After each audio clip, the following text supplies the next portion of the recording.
world of forensics. Just like business professionals read the Wall Street Journal, you should actually be looking at these cybercrime studies or these forensic studies. So the FBI has some resources for you. Or simply go to cybercrime.gov. All right, this is very easy to do. Be familiar with these websites that are driven by either government entities or private sector entities that are leading the industry. Some of those are going to be a little more proprietary, like Encase, and then you have the other end of the spectrum, like FTK. These can be a wealth of information, so don't discount those at all. All right, and let Google be your friend.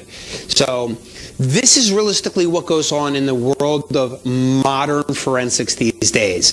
I encourage you to get involved, but let's go ahead and move on to the next sections, and then we can start dissecting this down a little bit more. But right now, all we've done at this point is just highlight realistically what goes on in modern forensics today. Thank you for watching. My name is Leo Dreger, and thank you for looking at Cyber Area IT.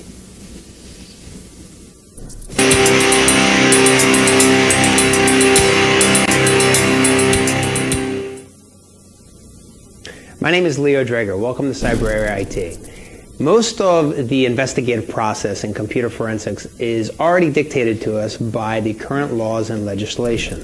So let's go ahead and take a closer look. You have 18 U.S. Code 1361, and I encourage everyone to look these up for yourself, okay? I'm not giving legal advice here. I'm just simply illustrating the current laws that are in place. So do your own due diligence and practice due care. You have 18 U.S. Code 1361, which is malicious mischief. You have 18 U.S. Code 1029. This is fraud and related to computers and access devices. You have 18 U.S. Code 1030. This is fraud and related to computer systems. You have a bunch of different rules that are applied, and you should be familiar with these. You have Rule 402. This is the admissibility of evidence.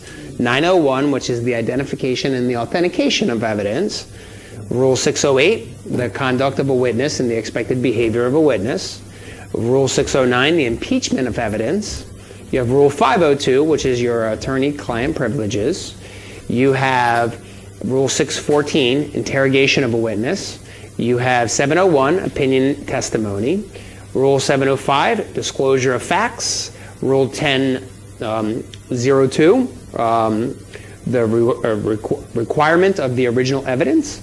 You have Rule 1003, which is the admissibility of duplicates of evidence, and a couple of other variety of laws as well, which you should be familiar with. You have ECPA, which is the Electronic Communications Privacy Act. You have the U.S. Patriot Act of 2001.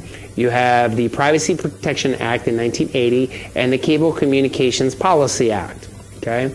And remember that all of these fit into the larger scheme of things. Remember the big picture process here. We're going to assess evidence, acquire it, take it to our lab so we can analyze it. All of that needs to go through a management process, ultimately write a report, and eventually get to court.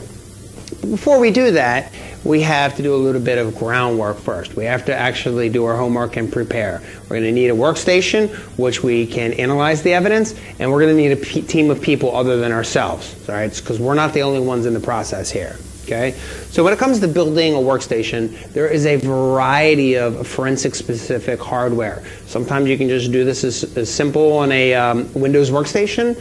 Other cases, we have specific hardware requirements that we have to pay close attention to.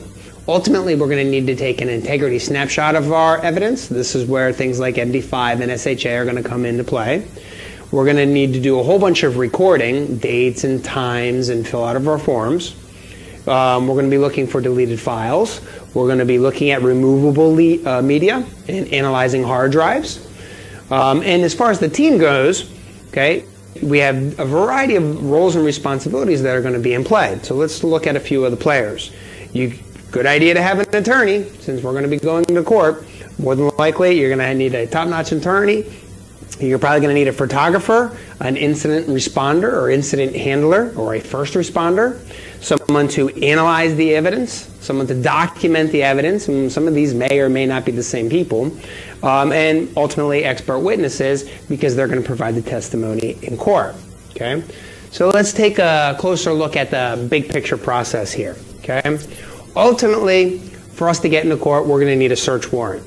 This is normally done by the actual warrant itself, and they can be as generic as a whole company or as specific as one particular device.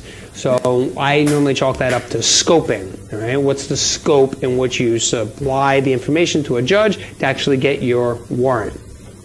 We're going to need to secure the scene. This is going to be everything from photographing the scene to labeling it and filling out our forms all the way in a complete manner, like dates and times, and is the evidence volatile versus non-volatile, or, generally these address the 5 W's, the who, the what, the when, the where, the why, and the how of the evidence throughout the whole complete life cycle.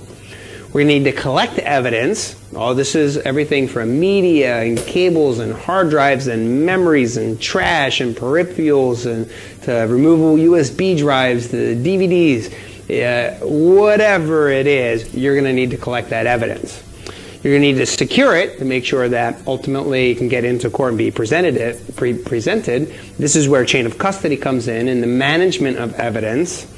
You're going to need to acquire the data so you can analyze it, right? And this is where we talk about image integrity and our message digest or bit-by-bit copies, so that when we take it into our lab, we can look at everything from slack space to unallocated space and things of the like. All right? So then we'll go into the actual analysis. We'll look at our file systems. Some of the tools that we'll discuss will be open source, like FTK, and then some of them will be just the run-of-the-mill software that I would chalk up to just you finding something available on the internet. Nonetheless, whatever software you're going to be using, you need to make sure that it adheres to industry best practices, because in the forensics process, we don't make stuff up. All right, so you need an approved software.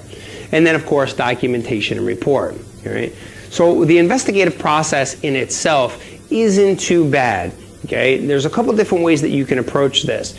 Inside of a company, in terms of an investigative process, you can kind of bundle this with the incident response and incident handling teams. You can also reach out to a consultant or a third party, or you can get law enforcement involved. Okay? Now, the difference here is that if you're doing it internally inside of a company, or if you're reaching out to a consultant, information dissemination is controlled.